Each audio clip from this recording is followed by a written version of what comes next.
tell these folks about traveling in the old?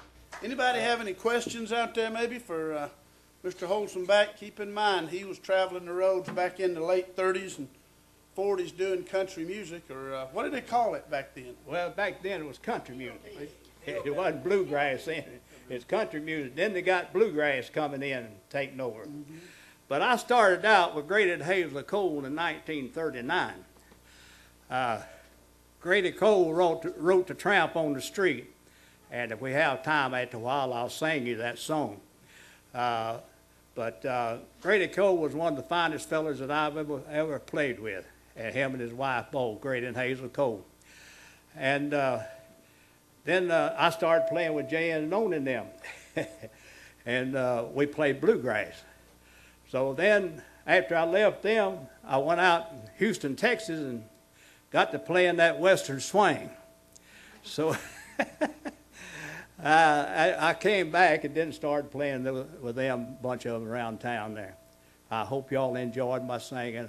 I did the best I could do.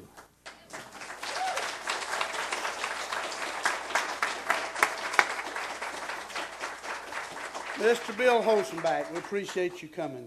Mr. Bill is really a fine bass player.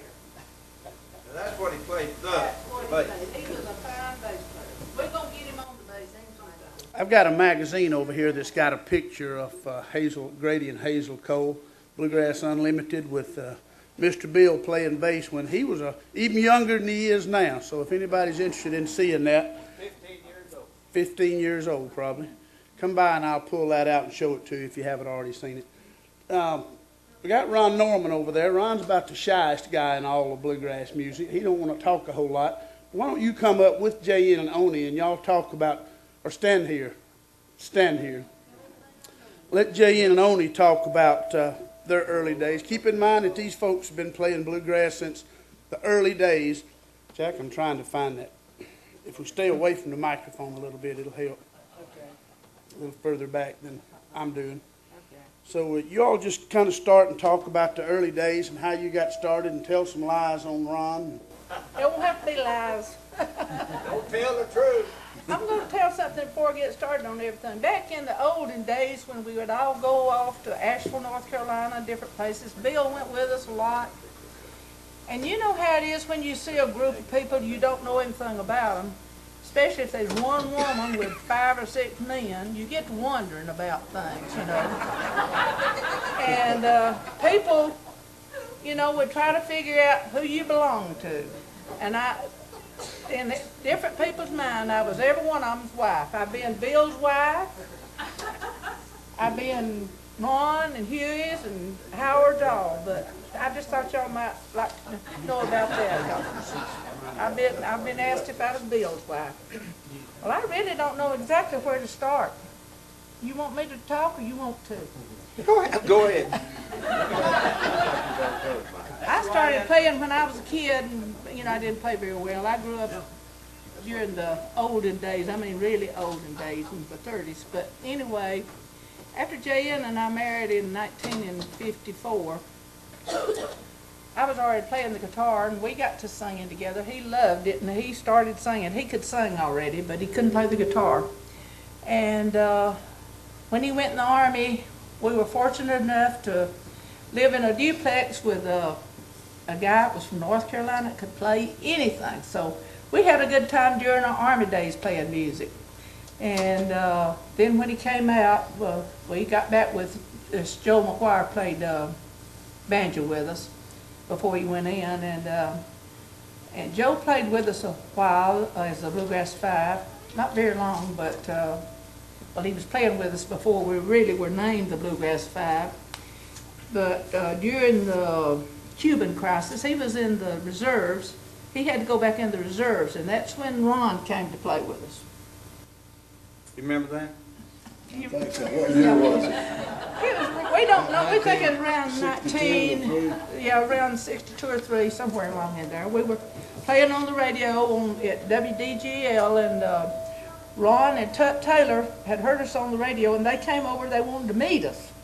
So that's how we met Ron and Tut. They had heard us on the radio, and they came over to get acquainted with us. And we're very happy that they did, because that's when Ron started playing with us. He played with us about 10 or 12 years. And I don't guess he'll care for me telling it, but y'all may can look at him and tell it. You know Don Norman plays with the Everett brothers? That's his twin brother. They both play the banjo. And I could tell some tall tales, but I won't have time to do all that, I don't guess. But there was not much music going on around the Atlanta area, so Ron, even though he's quiet, he knew what was going on everywhere. And he said, let's go to Asheville, North Carolina to that Mountain Folk and Dance Festival. So we went up there, and we stayed in shop for, I don't think we slept. We never had heard nothing like that before. Them folks could roll that bluegrass. We got to know a lot of the musicians up in there, Ralph Lewis and a lot of them, and became good friends with all of them, and we'd go back every year. But that was back when they had an old city auditorium. They didn't have a civic center now.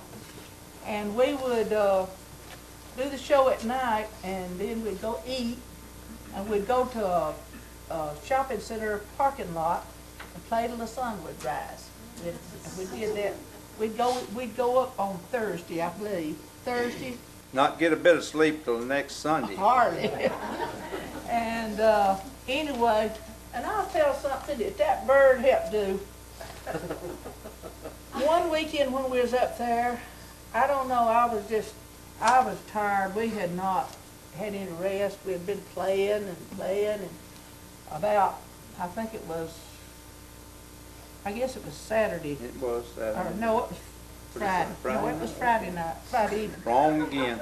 Anyway, Joyce Wiley, she had been having problems. The doctors had given her some kind of pill that sort of pepped her up. I mean, it wasn't, the wrong kind of drugs, but she said, take one of my pills, it'll help pep you up some. He didn't tell me, and he had heart pills. And he put one in my coffee or something, and I'd taken that pill from her, and I didn't sleep for 2 or 3 more days. That night, that night, some of you's even been to Asheville and know how the groups, and you've been to a lot of places where the groups, you'd know there's about 8 or 10 groups of picking in the parking lot. She just come by our picking session every once in a while. She was high. But I had a good time, and I got feeling better.